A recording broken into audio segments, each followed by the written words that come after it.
और मेरे भाई क्या हालचाल, कैसे हो सब? बेकार है भैया, मैं तो टूट गया। तो यार आज की क्लास स्टार्ट करने से पहले मेरे पास कुछ क्वेश्चंस हैं आपके लिए। ओके। फर्स्ट वन ये है कि क्या आपको पता है कि आप क्यों किसी लड़की या लड़के के टुवर्ड अट्रैक्ट हो जाते हो? क्यों आपको कोई पसंद आने लगता है? अरे भैया क्या बात है यार, आज तो मन की बात कर दी आपने। अच्छा। सेकंड ये है कि जब भी कोई टीचर आपको आगे जाके कुछ प्रेजेंट करने को बोलता है तो क्यों आप अचानक से डर जाते हो, आपकी बॉडी वाइब्रेट करने लगती है एंड आपको पसीने आने लगते हैं। थर्ड ये है कि हमारे जो सेंसरी ऑर्गन्स हैं, for example eyes, nose, ear, tongue and skin, ये किस तरह से बाहर के इन्फॉर्मेशन को हमारे brain and different body part तक पहुंचाते हैं। एंड लास्ट क्वेश्चन ये है कि प्लांट्स में जो डिफरेंट मूवमेंट्स होते हैं, फॉर एग्जांपल सन के पोजीशन के हिसाब से सनफ्लावर की पोजीशन का चेंज होना, छुई मुई पेड़ के पत्तों को छूते ही उनका बंद हो जाना, एट्सेट्रा एट्सेट्रा, ठीक है, समझ गया। ये चीज़ें क्यों और कैसे होती हैं, ये सारी बातें हम आज के इस chapter that is control and coordination में समझने वाले हैं। So hello and welcome back to your most favourite YouTube channel that is class 10th CBSE। तो notes with explanation series for 2023 board exam में आज हम करेंगे बायोलॉजी का एक most favourite chapter that is control and coordination. इस chapter की demand आप में से बहुत से स्टूडेंट्स ने करी थी एंड ये चैप्टर सच में बहुत ही ज़्यादा इंटरेस्टिंग एंड इंपॉर्टेंट होने वाली है, जिसमें कि हमें रियल लाइफ की काफ़ी सारी चीज़ें जानने को और सीखने को मिलेंगी। सारी चीज़ें हम बहुत ही अच्छे से पढ़ने वाले हैं। इमेजेस, वीडियोस, एनिमेशंस के थ्रू हम काफ़ी सारी चीज़ें समझने की कोशिश करेंगे।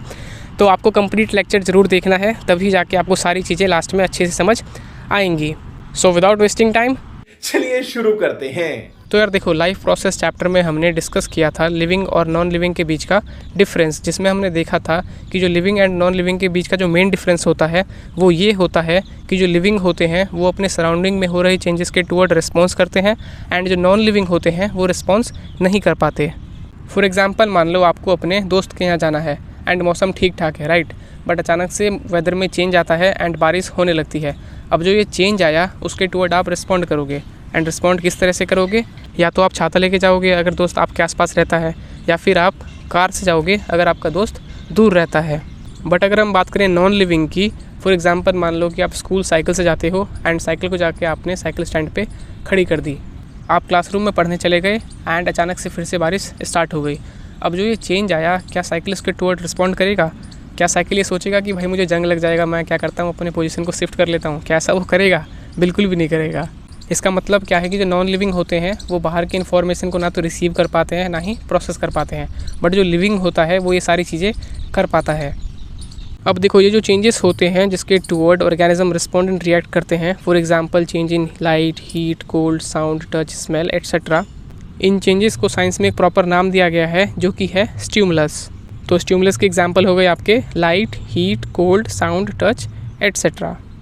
तो यार देखो, लिविंग बॉडी जो है वो सच में बहुत ही ज़्यादा कॉम्प्लिकेटेड है, मतलब कि इसमें कई तरह के सेल्स हैं, कई तरह के टिश्यूज़ हैं, कई तरह के ऑर्गन्स हैं, ऑर्गन सिस्टम है, लेकिन फिर भी सारी चीज़ें आपस में कंट्रोल्ड हैं, ठीक, सारी चीज़ें आपस में कोऑर्डिनेटेड हैं। मतलब यार ऐसा नहीं होता कि कभी भी हार्ट बीट अपने आप बंद हो जाए, है ना, डाइजेशन अपने हिसाब से स्टार्ट हो, अपने हिसाब से बंद हो, ऐसा नहीं होता। बॉडी को जिस तरह की नीड होती है, जिस तरह की रिक्वायरमेंट होती है, उस तरह से हमारा बॉडी रिस्पॉन्ड करता है। फॉर एग्जांपल जब आप दौड़ने जाते हो तो आपकी बॉडी को ऑक्सीजन की ज़्यादा रिक्वायरमेंट होती है, ठीक, तो उस हिसाब से हमारा जो हार्ट बीट होता है वो फास्ट हो जाता है। जब बाहर में टेम्परेचर कम होता है तो हमारी बॉडी वाइब्रेट करना स्टार्ट कर देती है ताकि बॉडी टेम्परेचर मेंटेन रहे। तो ये सारी चीज़ें कैसे हो पाती हैं, किस तरह से living body controlled and coordinated form में रह पाता है एंड किस तरह से बाहर की इन्फॉर्मेशन को समझ के एक्ट किया जाता है, वो सारी चीज़ें हम आज के चैप्टर में समझने वाले हैं। तो इस चैप्टर में हम पढ़ने वाले हैं कंट्रोल एंड कोऑर्डिनेशन दो चीज़ों का। फर्स्ट हम देखेंगे एनिमल्स का, जिसमें बेसिकली हम बात करेंगे ह्यूमन बींग्स की, एंड सेकंड हम देखेंगे प्लांट्स का। तो चलिए स्टार्ट करते हैं इस चैप्टर का फर्स्ट इंपॉर्टेंट टॉपिक, जो कि है हमारा control and coordination in animals. तो देखो, किसी चेंज के टुवर्ड अगर बॉडी को रिएक्ट करना है तो उसके लिए बाहर की इन्फॉर्मेशन को हमारे ब्रेन तक पहुँचाना बहुत ज़्यादा ज़रूरी है। तो जिस तरह से लाइफ प्रोसेस चैप्टर में हमने देखा था कई तरह के system, for example circulatory system, excretory system, digestive system etcetera, उसी तरह से इस चैप्टर में हम पढ़ने वाले हैं कि किस तरह से इन्फॉर्मेशन का ट्रांसपोर्टेशन होता है हमारे बॉडी में with the help of two system, that is nervous system and endocrine system. तो एनिमल्स में जो कंट्रोल एंड कोऑर्डिनेशन होता है वो होता है दो सिस्टम की मदद से। फर्स्ट है हमारा नर्वस सिस्टम एंड सेकेंड है हमारा एंडोक्राइन सिस्टम। तो सबसे पहले डिस्कस करते हैं हम नर्वस सिस्टम। तो जिस तरह से हमारे बॉडी में ब्लड के फ्लो के लिए एक प्रॉपर सिस्टम बना हुआ है, दैट इज़ ट्रांसपोर्टेशन सिस्टम, उसी तरह से इन्फॉर्मेशन के फ्लो के लिए भी हमारे बॉडी में एक प्रॉपर सिस्टम बना हुआ है, दैट इज़ नर्वस सिस्टम। तो नर्वस सिस्टम ही वो सिस्टम है जिसकी मदद से बाहर का इन्फॉर्मेशन हमारे ब्रेन तक आ पाता है एंड ब्रेन से इन्फॉर्मेशन हमारे डिफरेंट बॉडी पार्ट तक पहुंच पाता है। तो the body system that collects, process and respond to information using electrical signals is called nervous system. अब ये नर्वस सिस्टम किस तरह से काम करता है, इसमें क्या क्या चीज़ें होती हैं, ये सारी चीज़ें हमें प्रॉपर इस चैप्टर में समझना है। तो नर्वस सिस्टम बेसिकली 3 चीज़ों से मिलकर बना हुआ है। फर्स्ट है आपका ब्रेन, सेकंड है स्पाइनल कॉर्ड एंड थर्ड है नर्व का एक नेटवर्क जो कि डिफरेंट बॉडी पार्ट तक पहुंचा हुआ है। अब देखो ये जो नर्वस सिस्टम है जो कि आपको अजीब सा दिख रहा होगा, ये पूरा बना हुआ है with the help of specialised cells जिसको कि हम कहते हैं न्यूरॉन्स। तो न्यूरॉन्स जो है वो हमारे नर्वस सिस्टम का स्ट्रक्चरल एंड फंक्शनल यूनिट है। मतलब कई सारे न्यूरॉन सेल को आपस में मिलाकर ये पूरा नर्वस सिस्टम तैयार हुआ है। इन न्यूरॉन सेल को हमारे नेचर ने इस तरह से डिज़ाइन किया है जिनकी की मदद से इन्फॉर्मेशन एक जगह से दूसरी जगह ईजिली पहुंच पाए। अब देखो ये जो आपको एक न्यूरॉन दिख रहा है इसमें आपको कई सारे पार्ट्स दिख रहे होंगे। तो फर्स्ट पार्ट है इसका डेंड्राइट, सेकंड है आपका सेल बॉडी, फिर है एक्सॉन एंड फोर्थ है इसका नर्व एंडिंग। इन सभी पार्ट्स के अपने प्रॉपर फंक्शन होते हैं। फॉर एग्जाम्पल जो आपका डेंड्राइट है उसका मेन फंक्शन है बाहर की इन्फॉर्मेशन को हमारे बॉडी के अंदर लाना। सेल बॉडी का काम है उस इन्फॉर्मेशन को इलेक्ट्रिकल इम्पल्स के फॉर्म में आगे की तरफ पहुंचाना। नेक्स्ट एक्सॉन जो है वो न्यूरॉन सेल का सबसे लॉन्गेस्ट पार्ट है एंड इसी की एंडिंग को हम कहते हैं एक्सॉन एंडिंग या फिर नर्व एंडिंग। इसका काम होता है उसी इन्फॉर्मेशन को नेक्स्ट न्यूरॉन के डेंड्राइट तक पहुंचाना।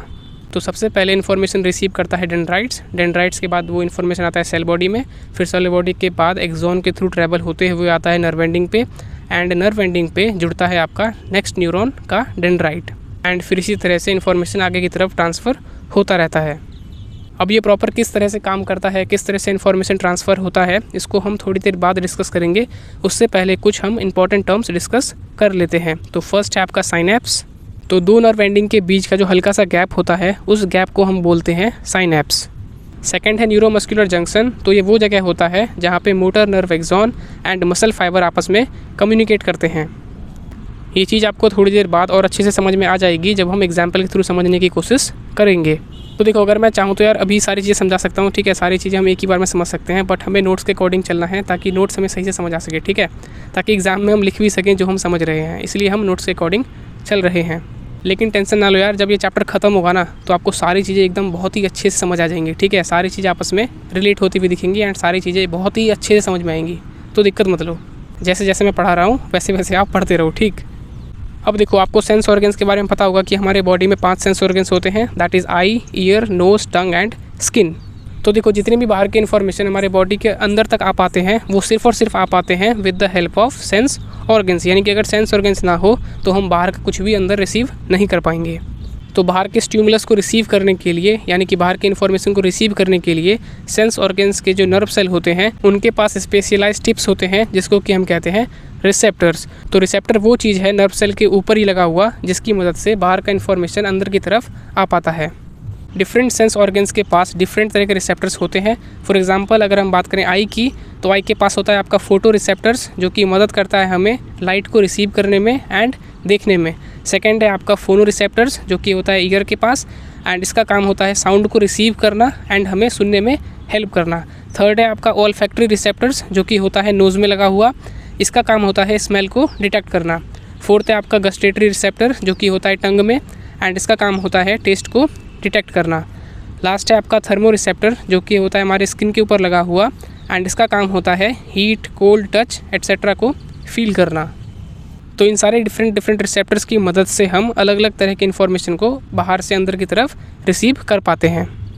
अब देखो आपको ह्यूमन ब्रेन के बारे में ऑलरेडी पता होगा कि ह्यूमन ब्रेन का जो मेन फंक्शन होता है वो होता है इन्फॉर्मेशन को प्रोसेस करना एंड उस हिसाब से रिज़ल्ट डिसाइड करना। लेकिन इन्फॉर्मेशन को प्रोसेस करने से पहले ज़रूरी है कि इन्फॉर्मेशन का ब्रेन तक हमारे पहुंचना, जो कि हो पाता है न्यूरॉन की मदद से। तो चलिए जानते हैं कि किस तरह से ओवरऑल न्यूरॉन जो होता है वो बाहर की इन्फॉर्मेशन को हमारे ब्रेन तक पहुँचाता है एंड फिर ब्रेन से इन्फॉर्मेशन लेके हमारे बॉडी पार्ट्स तक कैसे पहुँचाता है। तो देखो जिस तरह से ब्लड वेसल्स हमारी पूरी बॉडी में फैले हुए हैं उसी तरह से ये न्यूरॉन्स भी हमारी पूरी बॉडी में फैले हुए हैं। एंड थोड़ी देर पहले हमने डिस्कस किया था कि जो बाहर का इन्फॉर्मेशन हमारे बॉडी के अंदर आ पाता है वो आ पाता है because of sense organs, that is eyes, nose, ear, skin and tongue. तो देखो ये जो डिफरेंट सेंस ऑर्गन्स के न्यूरॉन्स होते हैं इन पे अलग अलग तरह के रिसेप्टर्स लगे होते हैं जिनका काम होता है अलग अलग तरह के इन्फॉर्मेशन को रिसीव करना।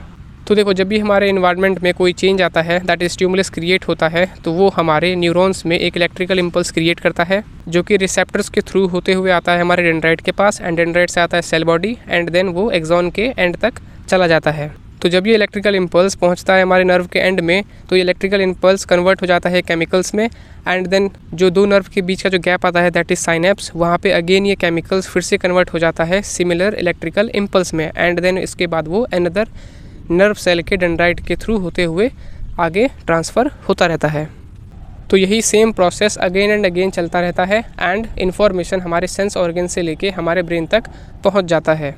अब आया हुआ इन्फॉर्मेशन किस तरह का है, उस पर बॉडी को किस तरह से रिएक्ट करना है, ये ब्रेन डिसाइड करता है, एंड सेम तरीके से उस इन्फॉर्मेशन को उस बॉडी पार्ट तक पहुंचा देता है जहाँ पे रिएक्शन की ज़रूरत होती है। तो फाइनली इन्फॉर्मेशन आता है हमारे ह्यूमन ब्रेन से मसल सेल्स तक जहाँ पे उस इन्फॉर्मेशन की ज़रूरत होती है। तो लास्ट का न्यूरॉन जो कि लाया है इन्फॉर्मेशन को ब्रेन से लेके मसल सेल्स तक, एंड मसल सेल के बीच, मतलब कि लास्ट का न्यूरॉन एंड मसल सेल के बीच का जो गैप होता है उसे हम बोलते हैं न्यूरोमस्कुलर जंक्शन। जैसे कि होता है दो न्यूरॉन्स के बीच में गैप जिसे हम बोलते हैं साइनेप्स, उसी तरह से लास्ट का न्यूरॉन्स एंड मसल सेल के बीच में एक गैप होता है, उसे हम कहते हैं न्यूरोमस्कुलर जंक्शन। वहाँ पे इन्फॉर्मेशन नर्व सेल से फाइनली पहुँच जाता है हमारे मसल सेल्स तक, एंड उस हिसाब से एक्शन ले लिया जाता है। तो अगर हम ध्यान से ऑब्जर्व करें तो सबसे पहले इन्फॉर्मेशन पहुंच रहा है हमारे सेंसरी ऑर्गन से ब्रेन तक, फिर ब्रेन से मसल सेल्स तक। तो इसका मतलब क्या है कि depending on the required function nerve cell भी कई तरह के हो सकते हैं। तो नर्व सेल आपके 3 तरह के होते हैं। फर्स्ट है आपका सेंसरी न्यूरॉन्स, सेकंड है आपका मोटर न्यूरॉन्स, एंड थर्ड है आपका इंटर न्यूरॉन्स। तो सेंसरी न्यूरॉन्स वो न्यूरॉन्स होते हैं जो कि हमारे सेंस ऑर्गन से इन्फॉर्मेशन को हमारे ब्रेन तक पहुँचाते हैं। मोटर न्यूरॉन्स वो न्यूरॉन्स होते हैं जो कि इन्फॉर्मेशन को ब्रेन से लेके हमारे मसल्स तक पहुँचाते हैं। एंड इंटर न्यूरॉन्स वो न्यूरॉन्स होते हैं जो कि sensory neurons and motor neurons के बीच डेटा को ट्रांसफ़र करते हैं। इनको कई बार हम रिले न्यूरॉन्स भी कहते हैं। अभी हम एक एग्जांपल देखेंगे that is touching a hot object, जहाँ पे हमें ये सारी चीज़ें और चीज़ें क्लियर हो जाएंगी। अब देखो, क्लास 9th में आपने 2 तरह के एक्शन पढ़े होंगे, that is voluntary action and involuntary action. Voluntary action वो एक्शन होते थे जो कि हमारे कंट्रोल में होते हैं, for example writing, reading, cycling. And involuntary action वो एक्शन होते हैं जो कि हमारे कंट्रोल में नहीं होते, फॉर एग्जांपल हार्ट का बीट करना, दिल का धड़कना, है ना, सांस लेना, आँखों का झपकना, एट्सेट्रा। लेकिन इस चैप्टर में एक और तरह का एक्शन डिफाइन किया गया है, दैट इज़ रिफ्लेक्स एक्शन, जो कि होता है इनवॉलंटरी टाइप का ही बट थोड़ा सा डिफरेंट है। तो रिफ्लेक्स एक्शन एक तरह से होता तो इनवॉलंटरी एक्शन ही है, बट डिफरेंस ये है कि इसमें एक स्टिमुलस की ज़रूरत होती है, दैट इज़ बाहरी चेंज की ज़रूरत होती है, जिस चेंज के हिसाब से बॉडी अपने आप एक्शन ले लेती है। इसमें हमें सोचना नहीं पड़ता, कुछ समझना नहीं पड़ता, बॉडी खुद ही एक्शन ले लेती है, ठीक है, चेंज के हिसाब से। इसका एक बहुत ही फेमस एग्जांपल है, दैट इज़ कि जब भी हम हॉट ऑब्जेक्ट को छूते हैं तो हमारा हाथ खुद ही पीछे आ जाता है, ठीक है, हमें सोचना नहीं पड़ता, हमारा हाथ खुद ही पीछे आ जाता है। तो ऐसा कैसे होता है, चलिए इस चीज़ को समझते हैं। तो देखो, अभी हमने समझा था कि जो इन्फॉर्मेशन होता है वो सेंसरी न्यूरॉन की मदद से आता है हमारे ब्रेन तक, एंड फिर मोटर न्यूरॉन की मदद से वो ब्रेन से पहुंचता है हमारे मसल्स तक। लेकिन अगर बात करें रिफ्लेक्स एक्शन की, तो यहाँ पे ऐसा नहीं होता, यहाँ पे थोड़ा सा डिफरेंट प्रोसेस होता है, ठीक। तो देखो, यहाँ पे मैंने रिफ्लेक्स एक्शन को बहुत ही अच्छे से रिप्रेजेंट कर रखा है। दैट इज़ फर्स्ट क्या होता है, बाहर में एक स्टिमुलस क्रिएट होता है, दैट इज़ हमारे स्किन को हीट फील होता है, राइट। जब भी हम एक हॉट ऑब्जेक्ट को छूते हैं तो हमारे स्किन पे जो रिसेप्टर लगे हुए होते हैं वो उस चीज़ को रिसीव करते हैं, उस इन्फॉर्मेशन को, हीट को, एंड वहाँ पे जो सेंसरी नर्व होते हैं वो उस इन्फॉर्मेशन को इलेक्ट्रिकल सिग्नल्स की फॉर्म में पहुँचाते हैं हमारे ब्रेन तक। यहाँ पे ब्रेन तक नहीं पहुँचाते, ठीक है, यहाँ पे पहुँचाते हैं सिर्फ हमारे स्पाइनल कॉर्ड तक। तो जब ये इन्फॉर्मेशन स्पाइनल कॉर्ड में आता है तो यहीं पे डिसाइड हो जाता है कि किस तरह से एक्शन लेना है। तो रिले न्यूरॉन जो होता है वो सेंसरी नर्व के इन्फॉर्मेशन को पहुंचाता है मोटर नर्व तक, फिर ये मोटर नर्व हमारे इन्फॉर्मेशन को स्पाइनल कॉर्ड से पहुंचाता है जहाँ पे उसकी ज़रूरत होती है, दैट इज़ मसल्स तक, एंड फाइनली न्यूरोमस्कुलर जंक्शन पे वो इन्फॉर्मेशन हमारे मसल्स तक पहुँचता है, एंड हमारा बॉडी उस हिसाब से रिस्पॉन्ड करता है, दैट इज़ हाथ हमारा पीछे की तरफ खिंच जाता है। तो रिफ्लेक्स एक्शन का जो एक कंप्लीट पाथ है, इसी कंप्लीट पाथ को हम कहते हैं रिफ्लेक्स आर्क। तो अब आपको साइनेप्स और न्यूरोमस्कुलर जंक्शन के बीच डिफरेंस समझ में आ गया होगा। दैट इज़ साइनेप्स जो होता है वो होता है 2 न्यूरॉन के बीच का गैप, एंड जो न्यूरोमस्कुलर जंक्शन होता है वो होता है motor neuron and muscle cell के बीच का गैप। अब देखो, ऐसा क्यों हुआ कि इन्फॉर्मेशन सिर्फ और सिर्फ स्पाइनल कॉर्ड तक ही गया, ब्रेन तक क्यों नहीं गया, चलिए इस चीज़ को समझते हैं। तो देखो, कुछ ऐसी इमरजेंसी सिचुएशंस होती है, for example touching a hot object, जहाँ पे कि हमारे बॉडी को इमीडिएटली रिस्पॉन्स करना होता है। नहीं तो क्या होगा कि मान लो हमने गर्म ऑब्जेक्ट को छुआ तो उससे क्या हो सकता है, हमारा हाथ जल सकता है, ठीक है, हमें नुकसान हो सकता है। तो वहाँ पे क्या होता है कि बॉडी को इमीडिएट रिस्पॉन्स लेना होता है। तो इस तरह के इमरजेंसी सिचुएशन में क्या होता है कि जो हमारा इन्फॉर्मेशन होता है वो स्पाइनल कॉर्ड से ही हमारे मसल सेल्स तक पहुंच जाता है इंस्टेड ऑफ ब्रेन तक जाने के लिए, क्योंकि अगर ब्रेन में जाएगा तो फिर वो टाइम लगाएगा, ठीक है, जाने में, एंड ऊपर से वहाँ पे थिंकिंग प्रोसेस होगी जो कि टाइम लगा देगा एंड तब तक हमारा हाथ जल सकता है। इसीलिए इन्फॉर्मेशन हमारे न्यूरॉन से पहुँचता है स्पाइनल कॉर्ड तक एंड स्पाइनल कॉर्ड से वो सीधा हमारे मसल सेल्स तक आ जाता है एंड एक्शन ले लिया जाता है ताकि हम इंजरी से बच सकें। वॉलंटरी इनवॉलंटरी एक्शन आपको ऑलरेडी पता होगा कि वॉलंटरी एक्शन वो एक्शन होता है जो कि हमारे कंट्रोल में होता है, for example writing, talking etcetera, and involuntary action वो एक्शन होता है जो कि हमारे कंट्रोल में नहीं होता, फॉर एग्जांपल सांस लेना, आंखें झपकाना, हार्ट बीट करना, राइट। तो नर्वस सिस्टम के बारे में आपको काफ़ी कुछ समझ में आ गया होगा कि किस तरह से इसमें न्यूरॉन्स होते हैं, किस तरह से इन्फॉर्मेशन को बाहर से ब्रेन तक पहुंचाया जाता है, फिर ब्रेन से मसल्स तक पहुंचाया जाता है एंड किस तरह से एक्शन लिया जाता है, ठीक। 10th लेवल पे आपको इतना ही जानना है एंड अगर आप और अच्छे से जानना चाहते हो तो 11th में आपको बायोलॉजी लेनी होगी एंड 11th में आपको ये चीज़ें और अच्छे से समझाई जाएंगी, ठीक। 10th के लेवल तक हमें यही सारी चीज़ें समझनी थी नर्वस सिस्टम में। अब चलिए ये जानते हैं कि ह्यूमन नर्वस सिस्टम के कितने पार्ट्स होते हैं, मतलब कि ह्यूमन नर्वस सिस्टम फिर किस तरह का होता है। जैसे कि इसमें ह्यूमन ब्रेन होता है, स्पाइनल कॉर्ड होता है, तो उस चीज़ को हम थोड़ा थोड़ा और समझ लेते हैं, ठीक। तो अगर हम बात करें ह्यूमन नर्वस सिस्टम की तो इसके 2 पार्ट्स होते हैं। फर्स्ट है आपका CNS that is central nervous system and second है आपका PNS that is peripheral nervous system.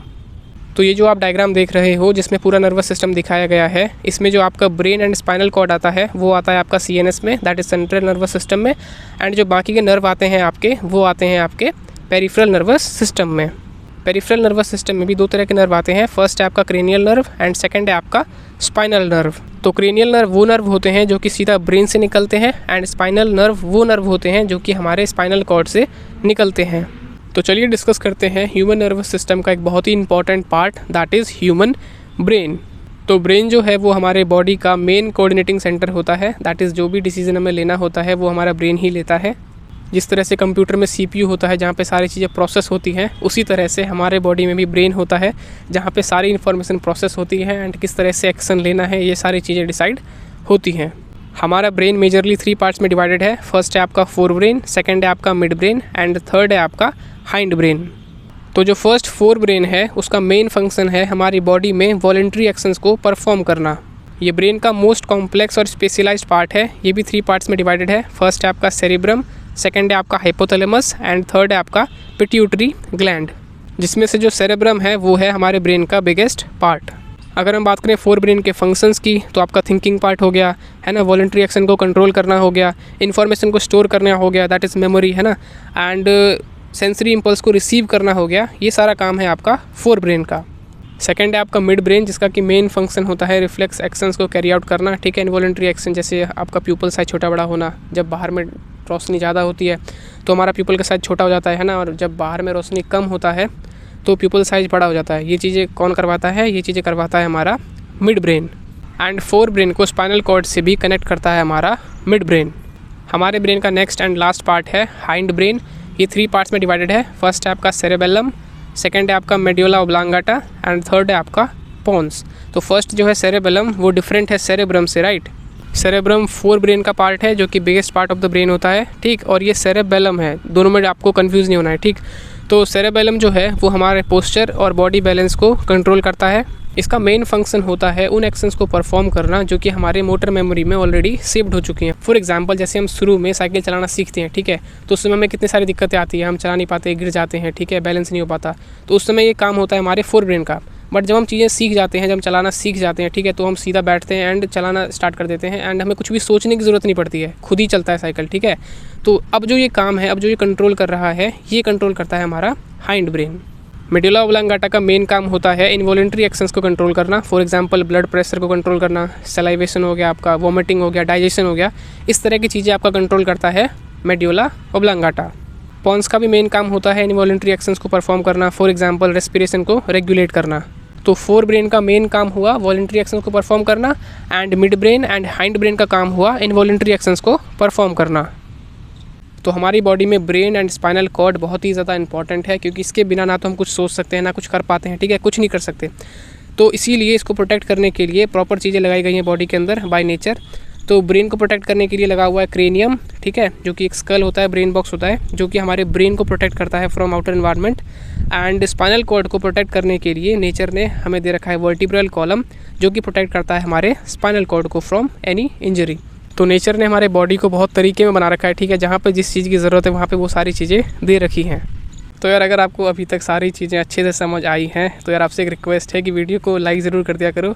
And अगर कंटेंट पसंद आता है ना इस तरह का तो यार चैनल को सब्सक्राइब ज़रूर कर दिया करो, ताकि मुझे लगे ना ये चीज़ कि हाँ भाई रिस्पॉन्स आ रहा है आपकी तरफ से, ठीक। तो मैं और जल्दी रेगुलर वीडियोस डालने की कोशिश करूँगा, ठीक। एंड अभी हम पढ़ रहे थे ब्रेन के बारे में। तो मेरा जो यार ब्रेन का लेफ़्ट पार्ट है वो काफ़ी दिनों से पेन है, उसमें शायद से माइग्रेन की प्रॉब्लम है, बट मैंने अभी तक चेक नहीं कराया सही से, ठीक। जिस वजह से यार मेंटल पीस के लिए मैं लेक्चर पब्लिक पार्क में आके रिकॉर्ड कर रहा हूँ आपके लिए, ठीक, ताकि यार कोई डिस्टर्बेंस ना हो एंड मेंटली अच्छा फील करूँ मैं, ठीक है। मेरे आसपास अभी कोई नहीं है, मैं अकेला पब्लिक पार्क में बैठा हुआ हूँ, ठीक। मेरे आसपास पेड़ पौधे हैं, कुछ बर्ड्स हैं, ठीक। तो मैं ये कहना चाहता हूँ मिला जुला के कि यार मैं अपनी तरफ से मेहनत कर रहा हूँ, ठीक है। आपको भी रिस्पॉन्स देना है, ठीक। वीडियोस को लाइक करना है, चैनल को सब्सक्राइब कर लेना है। एंड अगर आपका कोई दोस्त है जो कि इस तरह का कंटेंट पसंद करता है, जो कि 10th में है, उसको ये वीडियो शेयर भी कर देना है, ताकि उनको भी अच्छा कंटेंट मिल सके। तो चलिए बढ़ते हैं आपके हमारे नेक्स्ट टॉपिक की तरफ।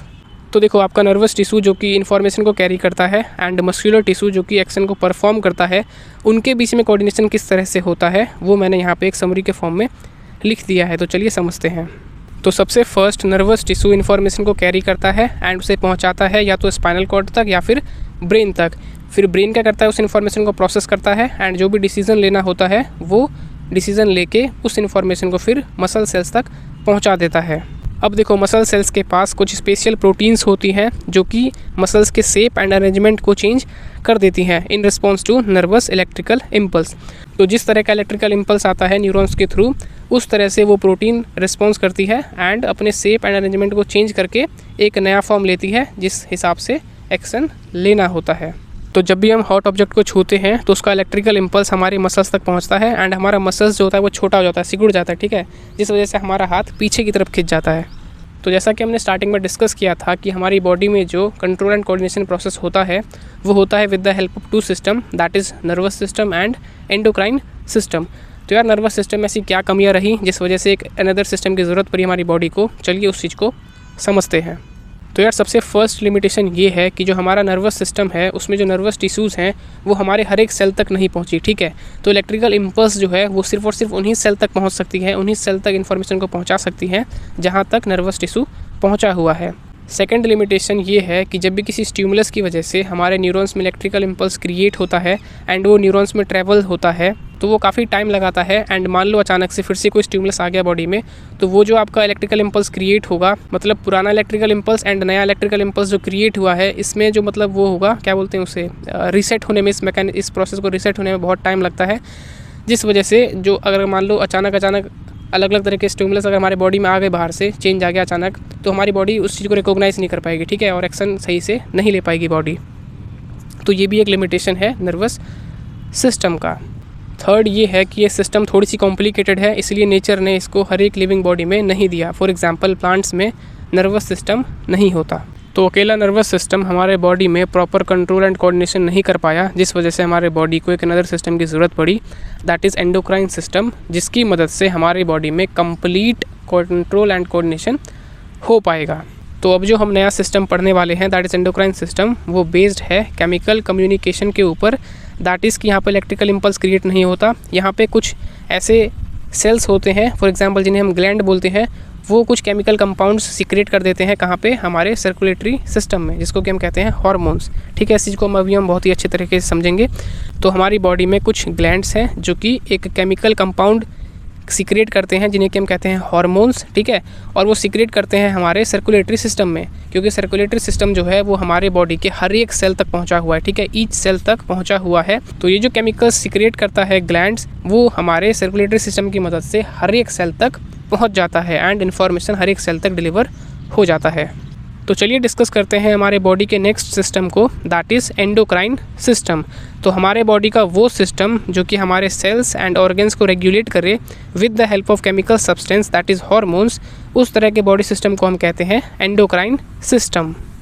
हार्मोन्स एक तरीके के केमिकल सब्सटेंस होते हैं जिनका कि मेन काम होता है हमारे बॉडी को रेगुलेट करना, एंड ये सीक्रेट किए जाते हैं बाय एंडोक्राइन ग्लैंड्स।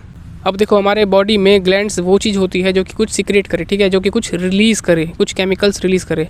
एंड हमारे बॉडी में दो तरह के ग्लैंड्स होते हैं, फर्स्ट है आपका एंडोक्राइन ग्लैंड्स एंड सेकंड है आपका एक्सोक्राइन ग्लैंड्स। एंडोक्राइन ग्लैंड्स वो ग्लैंड्स होते हैं जो कि अपने सिक्रेशन को सीधा ब्लड में मिला देते हैं, ठीक है, दैट इज़ हार्मोन्स को सीधा ब्लड में मिला देते हैं। एंड एक्सोक्राइन ग्लैंड्स वो ग्लैंड्स होते हैं जो कि अपने सिक्रेशन को ब्लड में मिलाते हैं with the help of duct.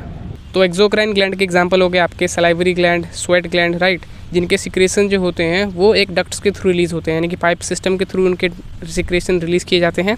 But जो आपका एंडोक्राइन ग्लैंड होता है उनके सिक्रेशन जो होते हैं वो किसी भी पाइप के थ्रू रिलीज़ नहीं होते, ठीक है, कोई भी डक्ट नहीं होता, इनके सिक्रेशन सीधा ब्लड में मिक्स हो कर दिए जाते हैं, ठीक है। इसलिए हम एंडोक्राइन ग्लैंड्स को डक्टलेस ग्लैंड बोलते हैं, डक्टलेस, ठीक है, एंड एक्सोक्राइन ग्लैंड को हम डक्ट ग्लैंड बोलते हैं, ठीक। तो एंडोक्राइन सिस्टम में हम बेसिकली बात करेंगे डक्टलेस ग्लैंड्स की, दैट इज़ एंडोक्राइन ग्लैंड्स। तो देखो हमारे बॉडी में कुछ चीज़ें कंट्रोल एंड कोऑर्डिनेट की जाती हैं with the help of nervous system, and कुछ चीज़ें जो होती हैं जो कि बहुत ही इंपॉर्टेंट होती हैं वो चीज़ें कंट्रोल एंड कोऑर्डिनेट की जाती हैं with the help of endocrine system. For example हमारे हाइट का बढ़ना, पुबर्टी के समय में बॉयज़ एंड गर्ल्स में काफ़ी सारे चेंजेस आना, ये सारी चीज़ें कंट्रोल एंड कोऑर्डिनेट होती हैं with the help of endocrine system, that is hormone system. तो चलिए डिस्कस करते हैं वो सारे hormones which are secreted by different endocrine glands in our body. तो फर्स्ट हार्मोन है हमारा thyroxine. So the gland which secrete thyroxine hormone, उस ग्लैंड को हम कहते हैं थायरॉयड ग्लैंड। तो देखो ये बात आपको पता होगी कि जब भी हम कोई फूड खाते हैं तो वो फूड एनर्जी में कन्वर्ट होता है, एंड उस एनर्जी को यूज़ करके हमारा बॉडी कोई काम कर पाता है। तो ये जो फूड को एनर्जी में कन्वर्ट करने का काम है ये कंट्रोल एंड कोऑर्डिनेट किया जाता है with the help of thyroxine hormone. यानी कि थायरॉक्सिन हार्मोन का मेन यही काम है कि फूड को, यानी कि कार्बोहाइड्रेट, फैट्स एंड प्रोटीन्स को मेटाबोलाइज करना, यानी कि उनको कन्वर्ट करना प्रोटीन्स में, उनको कन्वर्ट करना एनर्जी में, जिसका कि बॉडी यूज़ करेगा। थायरॉयड ग्लैंड को थायरॉक्सिन हार्मोन बनाने के लिए ज़रूरत पड़ती है आयोडीन की, जो कि हमें नमक से मिलता है, एंड उसकी कमी से, एंड मान लो अगर बॉडी में आयोडीन की कमी हो गई तो उससे एक बीमारी होती है, दैट इज़ गॉइटर। उसको हम थोड़ी देर बाद डिस्कस करेंगे अच्छे से, ठीक। तो नेक्स्ट हार्मोन है हमारा एड्रेनालिन। इस हार्मोन को समझने से पहले हम एक एग्जांपल को समझते हैं, जिसके बाद हमें ये हार्मोन और अच्छे से समझ आ जाएगा। तो देखो जब भी हम किसी गर्म चीज़ को छूते हैं तो हमें क्या करना होता है, सिर्फ अपने हाथ को पीछे करना होता है, ठीक। लेकिन मान लो आपके घर के आसपास आग लग गई, ठीक है, तो आपको क्या करना है, बहुत सारे काम करने होंगे, ठीक है। आपको क्या करना होगा, अपने फैमिली को बाहर निकालना होगा, है ना, सामान को बाहर निकालना होगा, या फिर और भी बहुत सारे काम करने होते हैं। तो उसमें उस समय क्या होता है ना, उस समय हमारा नर्वस सिस्टम काम नहीं कर पाता है, ठीक। जैसे गर्म ऑब्जेक्ट को छुआ, उसमें सिर्फ हाथ पीछे करना है, तो ये तो कंट्रोल एंड कोऑर्डिनेट हो जाता है नर्वस सिस्टम से। लेकिन इस समय में जब आग लगती है ना, उस समय में नर्वस सिस्टम अकेला काम नहीं कर पाता, ठीक। तो वहाँ पे जो एनर्जी चाहिए होती है ना बॉडी को, वहाँ पे जो हेल्प करता है वो करता है हमारा एड्रेनालिन हार्मोन। चलिए डिस्कस करते हैं किस तरह से ये हार्मोन काम करता है, ठीक। The gland which secret adrenaline hormone, उस ग्लैंड को हम कहते हैं एड्रेनल ग्लैंड, जो कि प्रेजेंट होता है हमारे किडनी के ऊपर। इस हार्मोन का जो मेन फंक्शन होता है वो होता है ब्लड प्रेशर, हार्ट बीट, इन सबको रेगुलेट करना। तो जब भी कभी इमरजेंसी सिचुएशन आती है, फॉर एग्जांपल मान लो आग लग गई आपके घर के आसपास, या फिर आप किसी डेंजर में हो, ठीक है, आपके आसपास कोई कुत्ता आ गया, ठीक है, तो उस समय क्या होता है ना, ये जो हार्मोन होता है वो हमारे हार्ट बीट को बढ़ा देता है, ठीक है, क्योंकि हमें उस समय ज़्यादा ऑक्सीजन की ज़रूरत होती है। तो हमारा वो क्या बोलते हैं, ब्लड प्रेशर बढ़ जाता है, एंड जल्दी जो खाना होता है वो एनर्जी में कन्वर्ट होना स्टार्ट हो जाता है, जिस वजह से हमारी बॉडी को इंस्टेंट एनर्जी मिलती है। एंड उस एनर्जी का यूज़ करके जिस भी सेल को एनर्जी यूज़ करनी होती है उसका यूज़ करके हम उस सिचुएशन को, इमरजेंसी सिचुएशन को हैंडल कर जाते हैं, ठीक है। तो ये हार्मोन जो है वो फ्लाइट और फाइट रिस्पॉन्स देता है, यानी कि या तो हम उस सिचुएशन में फ़ाइट कर जाते हैं, ठीक है, हमारे पास इतनी एनर्जी आ जाती है, या फिर हम उस सिचुएशन से भाग जाते हैं, ठीक।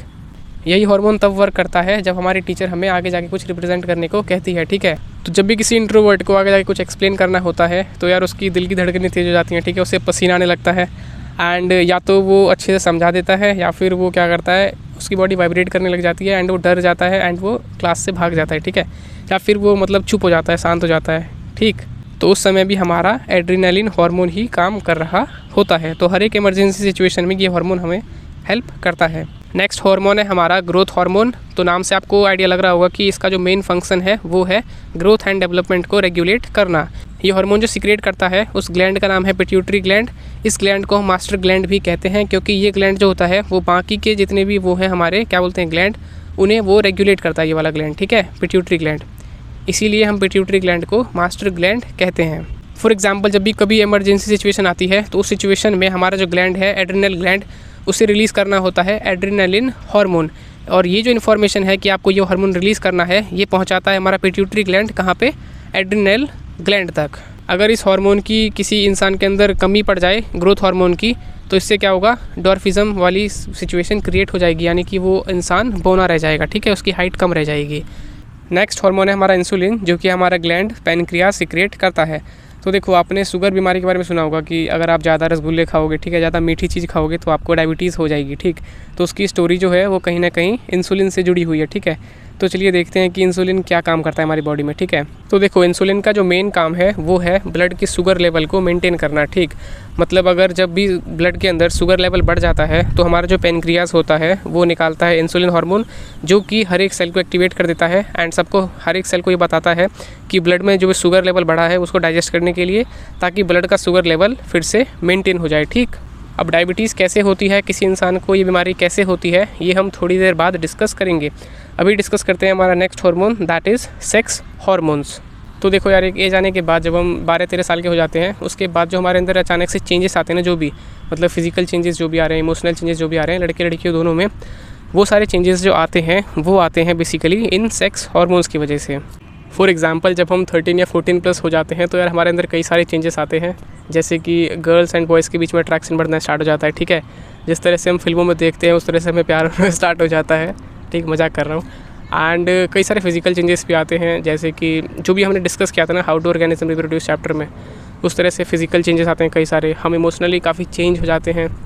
एंड ये जितने भी चेंजेस होते हैं हमारी बॉडी में इस एज में, जब हम 12-13 प्लस हो जाते हैं, ये सारे इसी हार्मोन्स की वजह से हो पाते हैं, ठीक। मेल्स में अलग हार्मोन होता है एंड फीमेल में अलग हार्मोन ये काम कर रहा होता है, जो कि यार ज़रूरी भी है, क्योंकि अगर इस अर्थ पे मतलब अगर लाइफ को एग्जिस्ट करनी है ना, तो ये सारी चीज़ें ज़रूरी है। मतलब अगर मान लो कि अगर इंसान के अंदर सेक्सुअल मैच्योरिटी ना आए तो होगा क्या कि आगे जाके अर्थ पे लाइफ ख़त्म हो जाएगी, ठीक है।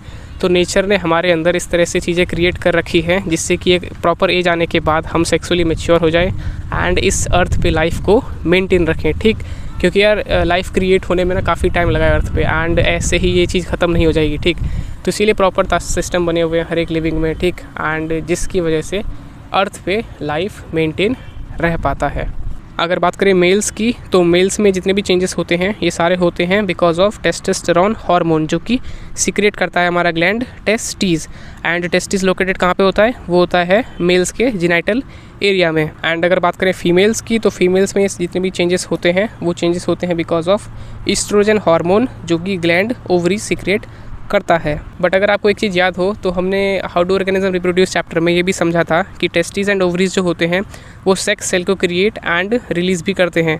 जैसे फॉर एग्जांपल टेस्टिस जो है वो स्पर्म को रिलीज़ करता है एंड ओवरीज जो है वो ओवम सेल को रिलीज़ करता है, यानी एग सेल को रिलीज़ करता है।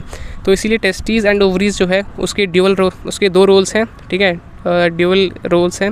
फर्स्ट रोल ये है कि आपका गोनाड सेल जो भी होते हैं सेक्स सेल, उन्हें रिलीज़ करना, एंड वो एक तरीके से एंडोक्राइन ग्लैंड का भी काम करते हैं, दैट इज़ हार्मोन्स को ही वो रिलीज़ करते हैं। अब देखो एग्जाम्स में कई बार एक क्वेश्चन आ जाता है कि ऐसा कौन सा हमारी बॉडी में ग्लैंड है जो कि एंडोक्राइन एंड एक्सोक्राइन दोनों ग्लैंड का काम करता है। तो इसका एग्जाम्पल है यार, इसका आंसर है पैनक्रियाज। तो पैनक्रियाज एक मिक्स्ड ग्लैंड है जो कि एंडोक्राइन ग्लैंड का भी काम करता है, दैट इज़ इंसुलिन को सीक्रेट करता है, एंड एक्सोक्राइन ग्लैंड का भी काम करता है, दैट इज़ ये ट्रिप्सिनोजेन जो आपका वो रहता है ना, जब हम डाइजेस्टिव सिस्टम में पढ़ा था उसमें ये भी रिलीज़ होता है, जिससे कि कई सारे जो डाइजेस्टिव सिस्टम में काम होते हैं वो चीज़ें हो पाती हैं, ठीक। तो डक्ट्स के थ्रू ये निकालता है ट्रिप्सिनोजेन एंड विदाउट डक्ट से रिलीज़ करता है इंसुलिन। तो ये इसका भी डुअल नेचर हो गया कि ये एंडोक्राइन ग्लैंड का भी काम कर रहा है एंड एक्सोक्राइन ग्लैंड का भी काम कर रहा है। अब देखो डिस्कस कर लेते हैं ऐसे 2 डिसीज़ जो कि होते हैं जब हार्मोन प्रॉपर अमाउंट में हमारे बॉडी में रिलीज़ नहीं होता।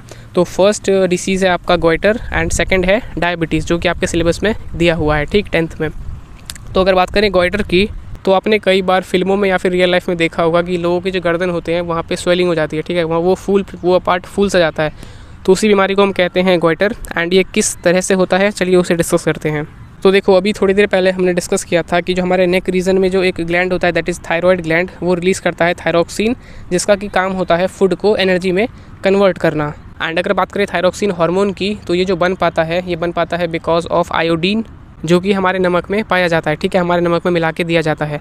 एंड अगर किसी के डाइट में आयोडीन की कमी है तो वो उसकी बॉडी में क्या होगा, थायरोक्सिन हार्मोन रिलीज़ नहीं हो पाएगा। तो अगर आपके डाइट में आयोडीन की कमी रहेगी तो होगा ये कि जब भी आपकी बॉडी को एनर्जी की रिक्वायरमेंट होगी तो आपका थायराइड ग्लैंड बार बार काम करेगा एंड वो बोलेगा कि भाई जल्दी जल्दी थायरोक्सिन हार्मोन निकालो ताकि फूड को एनर्जी में कन्वर्ट कर पाएँ, ठीक। बट हमारी बॉडी में आयोडीन तो है ही नहीं जिसकी हेल्प से क्या बन पाता, थायरोक्सिन हार्मोन।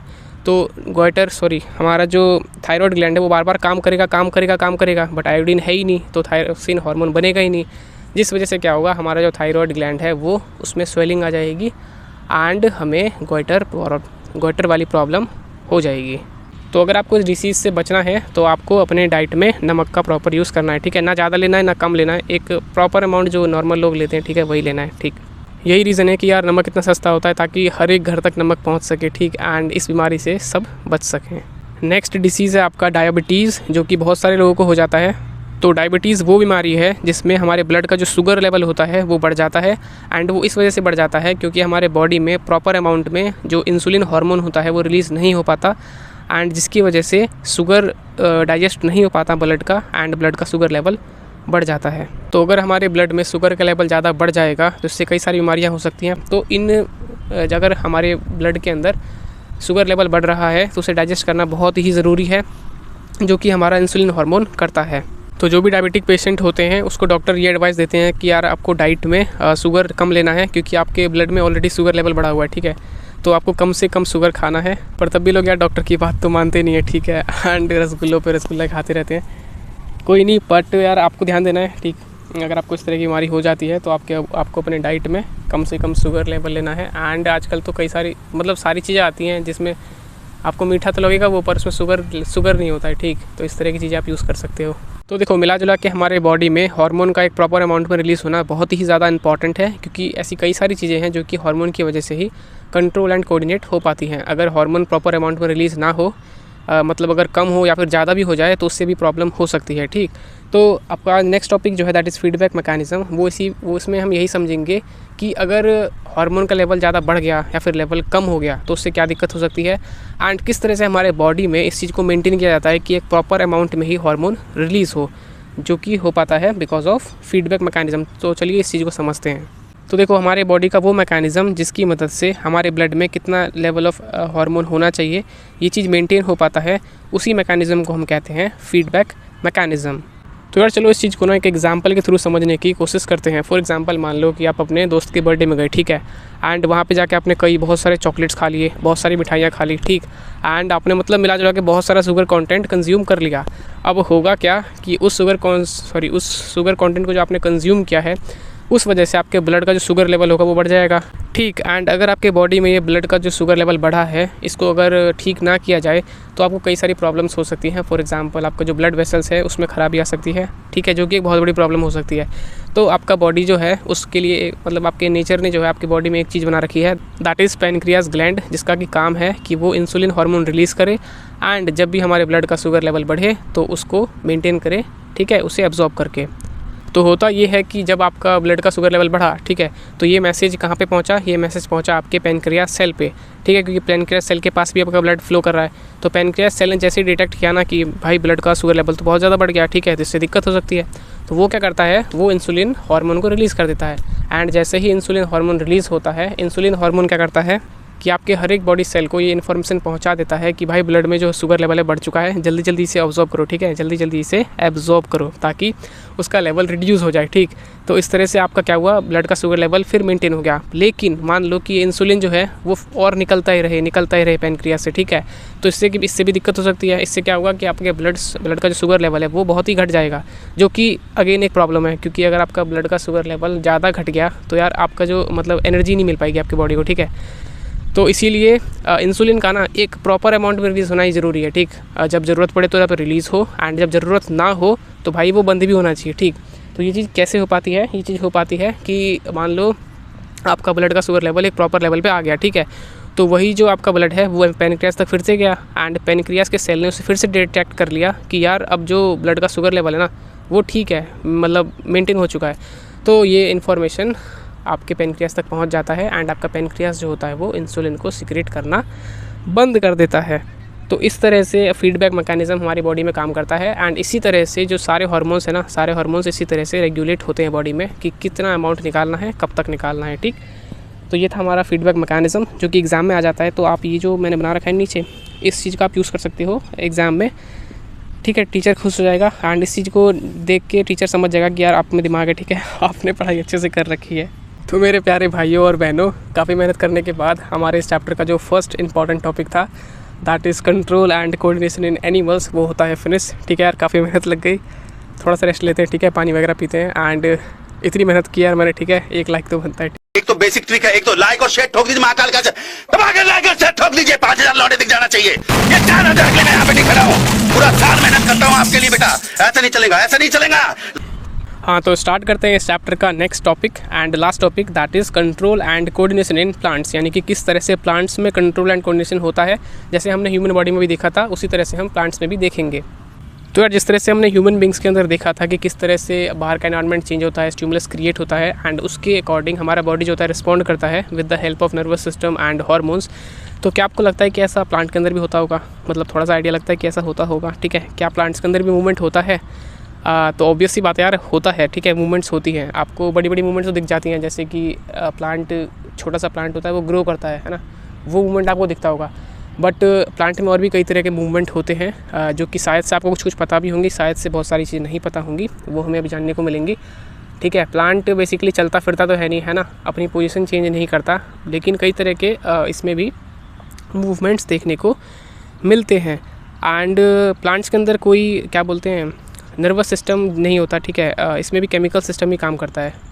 तो इसमें भी हम हार्मोन काफ़ी सारे पढ़ेंगे कि प्लांट के अंदर भी कई सारे हार्मोन्स रिलीज़ होते हैं, जिस हार्मोन्स के अलग अलग फंक्शन होते हैं, ठीक है, अलग अलग काम होते हैं।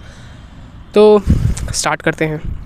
तो अगर बात करें प्लांट्स के अंदर मूवमेंट्स की, तो प्लांट में 2 तरह के मूवमेंट होते हैं। फर्स्ट है आपका नेस्टिक मूवमेंट एंड सेकंड है आपका ट्रॉपिक मूवमेंट। नेस्टिक मूवमेंट उस तरह के मूवमेंट होते हैं जिसमें हमें ग्रोथ देखने को नहीं मिलता। फॉर एग्जांपल जो छुई मुई का पौधा होता है, जब उसे हम छूते हैं उसके पत्ते को, तो क्या होता है, उसके पत्ते बंद हो जाते हैं एंड थोड़ी देर बाद फिर खुल जाते हैं। तो उसमें आप कोई ग्रोथ हुआ नहीं, है ना, सिंपली पत्ते बंद हुए फिर खुल गए, इसमें कोई ग्रोथ हमें देखने को नहीं मिला।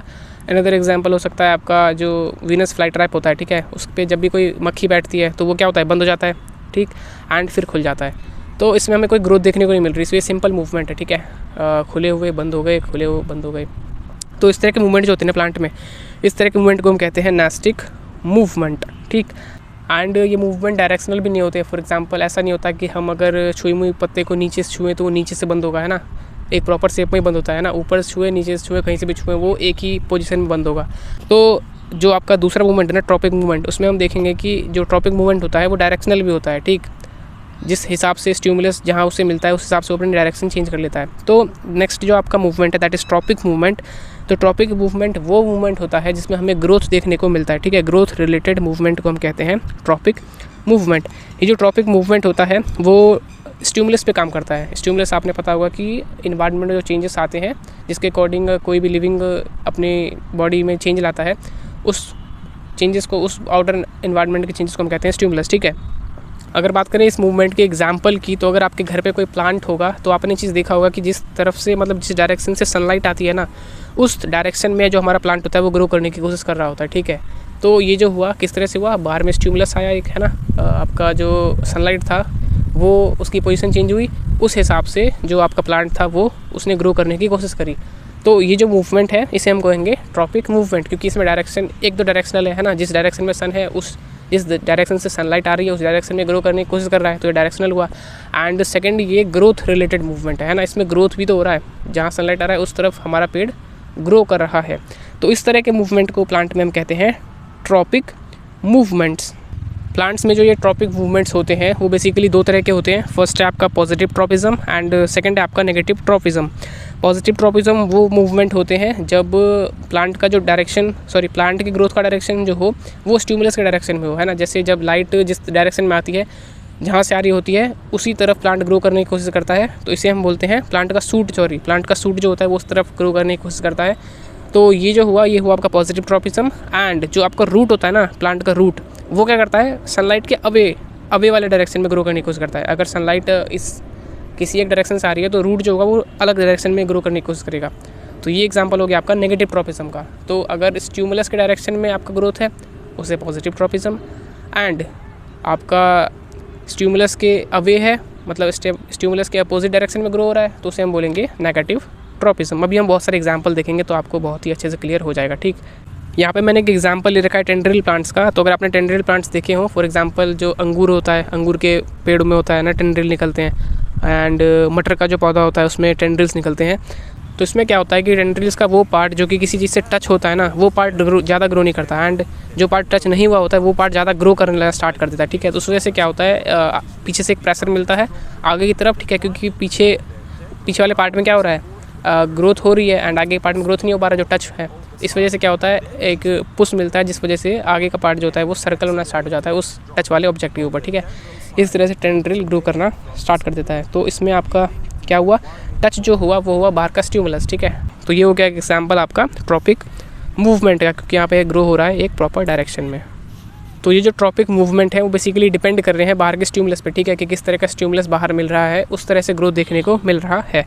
तो अगर बात करें स्टिमुलस के हिसाब से तो हमारे पास बेसिकली 5 तरह के ट्रॉपिक मूवमेंट है क्लास 10th के सिलेबस में। फर्स्ट है आपका फोटोट्रॉपिज्म, सेकंड है आपका जियोट्रॉपिज्म, थर्ड है आपका हाइड्रोट्रॉपिज्म, फोर्थ है आपका कीमोट्रॉपिज्म, एंड फिफ्थ है आपका थिग्मोट्रॉपिज्म। जिसमें कि फोटोट्रॉपिज्म में लाइट रहेगा आपका स्टिमुलस। ठीक है, जियोट्रॉपिज्म में ग्रेविटी रहेगा आपका स्टिमुलस, हाइड्रोट्रॉपिज्म में वाटर रहेगा, एंड कीमोट्रॉपिज्म में केमिकल रहेगा, थिग्मोट्रॉपिज्म में टच रहेगा आपका स्टिमुलस। ठीक है, तो इन स्टिमुलस के हिसाब से हमें प्लांट में अलग अलग तरह का ग्रोथ देखने को मिलता है। फर्स्ट अगर बात करें फोटोट्रॉपिज्म की, तो प्लांट पार्ट का मूवमेंट जो कि हो लाइट की वजह से, उस तरह के मूवमेंट को हम कहते हैं प्लांट में फोटोट्रॉपिज्म। इसमें पॉजिटिव फोटोट्रॉपिज्म भी होता है, नेगेटिव ट्रॉपिज्म भी होता है। ठीक है, सब में होता है, पॉजिटिव भी नेगेटिव भी। अगर बात करें पॉजिटिव की तो वो हो गया आपका स्टेम का लाइट के टूवर्ड मूव करना। ठीक है, तो ये हो गया टूवर्ड स्टिमुलस, तो ये हो गया पॉजिटिव ट्रॉपिज्म। एंड अगर बात करें रूट्स के ग्रोथ की, तो रूट्स क्या होता है, लाइट के अवे ग्रो करता है ना, लाइट से दूर की तरफ ग्रो करता है उल्टे डायरेक्शन में, तो ये हो गया आपका नेगेटिव फोटोट्रॉपिज्म।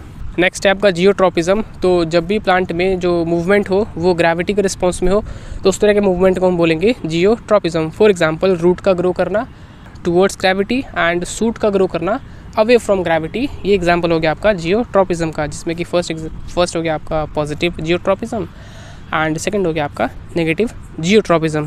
थर्ड है आपका हाइड्रोट्रॉपिज्म। तो जब भी प्लांट में मूवमेंट वाटर के रिस्पॉन्स में हो उस तरह के मूवमेंट को हम कहेंगे हाइड्रोट्रॉपिज्म। फॉर एग्जांपल प्लांट्स के जो रूट्स होते हैं ना यार, वो हमेशा वाटर की तरफ ग्रो करते हैं। ठीक है, अगर आप ध्यान से देखोगे तो प्लांट्स के जो रूट्स होते हैं वो हमेशा वाटर के डायरेक्शन में ग्रो करते हैं। जहाँ उन्हें वाटर दिख रहा होता है ना, जहाँ उनके रूट्स को वाटर मिले वहाँ वो रूट्स ग्रो करते हैं, ताकि यार रूट्स को प्रॉपर वाटर मिल सके। इस तरह के मूवमेंट्स हम डेली लाइफ में ऑब्जर्व नहीं करते। ठीक है, लेकिन अगर हम ऑब्जर्व करें तो इस चीज़ को देख सकते हैं कि इस तरह के मूवमेंट भी प्लांट में होते हैं। ठीक, कि सन के टूवर्ड्स ग्रो कर रहा है सूट, ऐसा होता है। ठीक है, रूट्स है वो पानी की तरफ ग्रो कर रहा है जहाँ उसे पानी मिल रहा है। तो हाइड्रोट्रॉपिज्म में क्या हुआ, वाटर। एंड इसमें अगर बात करें नेगेटिव एंड पॉजिटिव हाइड्रोट्रॉपिज्म की, तो पॉजिटिव हाइड्रोट्रॉपिज्म क्या होगा कि रूट का ग्रो करना टूवर्ड्स स्टिमुलस यानी कि towards water, and negative hydrotropism का क्या हुआ कि सूट का ग्रो करना अवे फ्रॉम वाटर। तो ये हो गया आपका नेगेटिव हाइड्रोट्रॉपिज्म का एग्जाम्पल।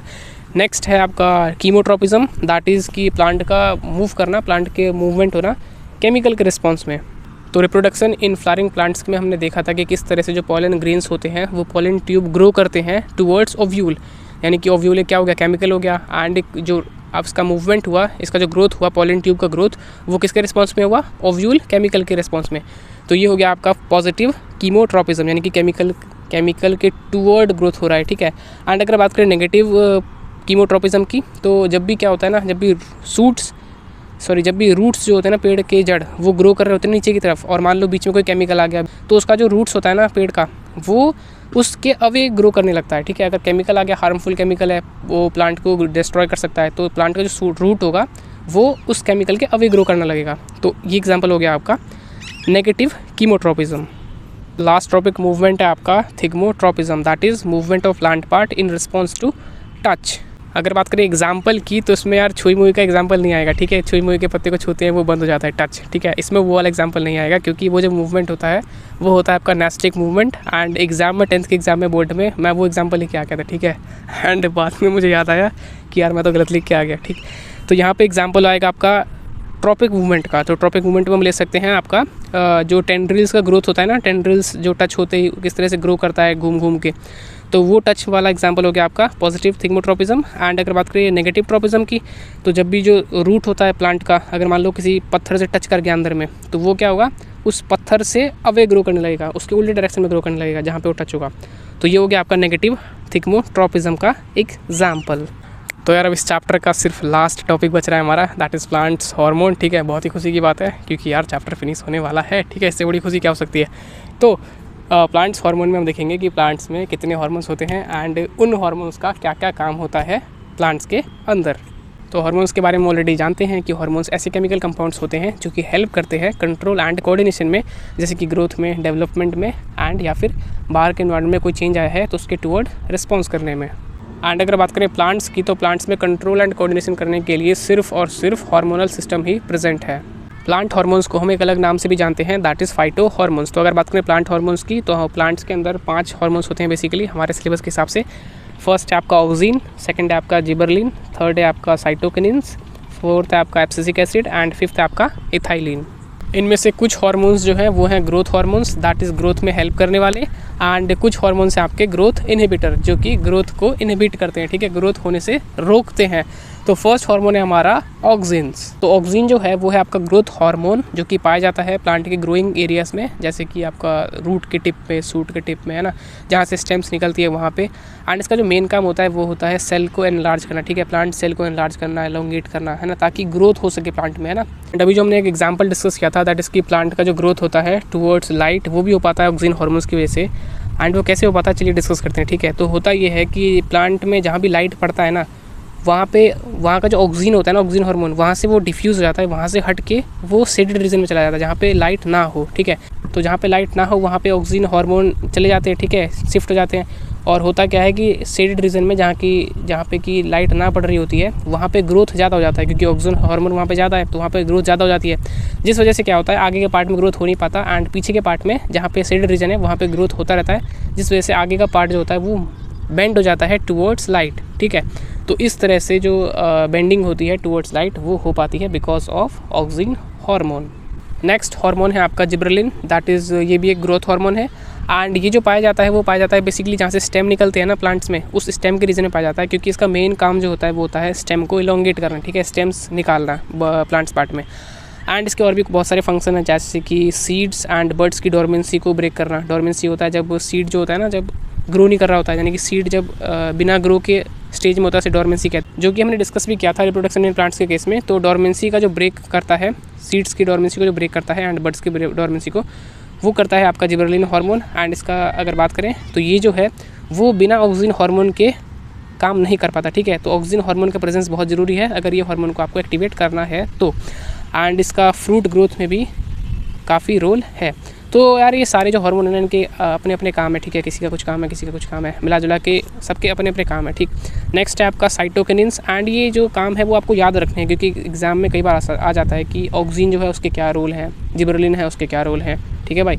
तो उस तरह से यार आपको याद रखने पड़ेंगे, एंड याद रखने के लिए कुछ ट्रिक आप लगा सकते हो, अपना दिमाग लगा सकते हो, ठीक। एंड बाकी यार आपके पास इतना दिमाग तो है ही, है ना। थर्ड है आपका साइटोकिनिन्स हार्मोन, जो फिर से अगेन ग्रोथ हार्मोन है। एंड इसका जो मेन काम है वो है सेल में डिवीज़न लाना। जो प्लांट सेल होता है ना, वो जो डिवाइड होता है ना, देखा होगा आपने सेल किस तरह से डिवाइड करते हैं, अलग हो जाते हैं। तो सेल के डिवीज़न में जो मेन रोल प्ले करता है वो रोल प्ले करता है साइटोकिनिन्स हार्मोन। एंड इसका एक और बहुत ही इंपॉर्टेंट फंक्शन है, that is opening of stomata. तो आपने देखा होगा स्टोमेटा किस तरह से ओपन होते हैं, किस तरह से क्लोज होते हैं। तो क्लोज होने का काम किसी और का है, एंड जो ओपनिंग होता है ना स्टोमेटा जो ओपन होता है ना, वो हो पाता है बिकॉज ऑफ साइटोकिनिन्स हार्मोन। तो एग्जाम में आ जाता है कि भाई ओपनिंग ऑफ स्टोमेटा में कौन हेल्प करता है ना, कौन सा हार्मोन हेल्प करता है, तो आपको याद रखना पड़ेगा, दैट इज़ साइटोकिनिन्स। नेक्स्ट हार्मोन है आपका एब्सिसिक एसिड। तो जिस तरह से तीनों हार्मोन हमने ऊपर पढ़े थे, दैट इज़ ग्रोथ हार्मोन थे सारे।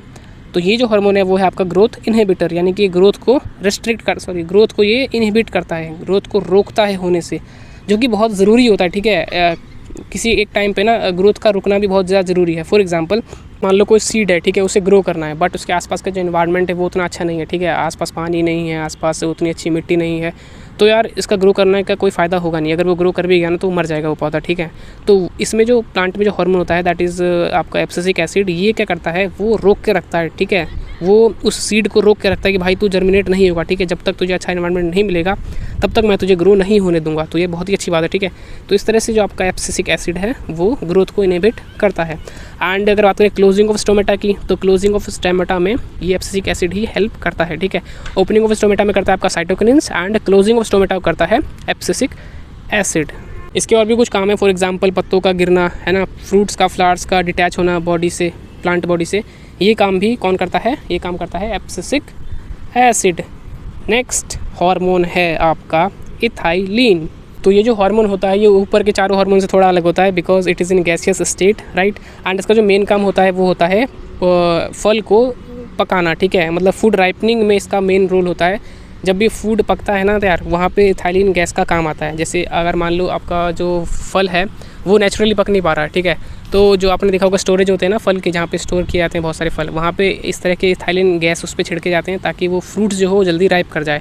नेचुरली भी प्लांट्स के अंदर निकलते हैं बट आर्टिफिशियल भी हम इस तरह का यूज़ करते हैं इस इथाइलिन हार्मोन का, ठीक, फूड को राइप करने में। एंड ये एक और हेल्प करता है प्लांट्स में, दैट इज़ ये फ्लावरिंग को भी स्टिमुलेट करता है। तो इसी के साथ बहुत सारी मेहनत करने के बाद राइमिंग होगी भाई, ये तो है ना, हमारा chapter that is control and coordination होता है फिनिश। आशा करता हूँ कि आपको ये चैप्टर यार बहुत ही अच्छे से समझ आया होगा। मैंने अपना पूरा 100% दिया है इस चैप्टर को समझाने में, ठीक है। एंड आपको भी इस चैप्टर को समझने में पूरा अपना 100% लगाना है। अगर आपको एक बार में समझना है, 2 बार देखना है, 3 बार देखना है, ठीक है, लेकिन आपको सारी चीज़ें अच्छे से समझनी है ताकि आपको सारी चीज़ें अच्छे से समझ भी आ जाए and examination point of view से भी सारी चीज़ें आपको अच्छे से क्लियर हो जाएँ, ठीक है। हम टारगेट लेके चलेंगे कि यार एग्ज़ाम में आपके फुल में से फुल आने चाहिए मार्क्स, ठीक है, क्योंकि यार मैंने अपनी पूरी कोशिश करी है इस चैप्टर को समझाने में। एंड ये जो नोट्स मैं प्रोवाइड कर रहा हूँ इस नोट से बाहर कुछ नहीं आएगा, ठीक है, इस चीज़ को मैं गारंटी ले सकता हूँ। बस आपसे एक रिक्वेस्ट रहेगी कि आपको यार प्रॉपर चीज़ें देखनी है, ठीक है, प्रॉपर चीज़ें फॉलो करनी है। एंड अगर आपको ये नोट्स PDF फॉर्मेट में चाहिए तो डिस्क्रिप्शन में दिए गए नंबर पे आपको व्हाट्सएप करना है एंड ओनली 20 रुपये पे करना है। उसके बाद आपको ये नोट्स PDF फॉर्मेट में मिल जाएगा।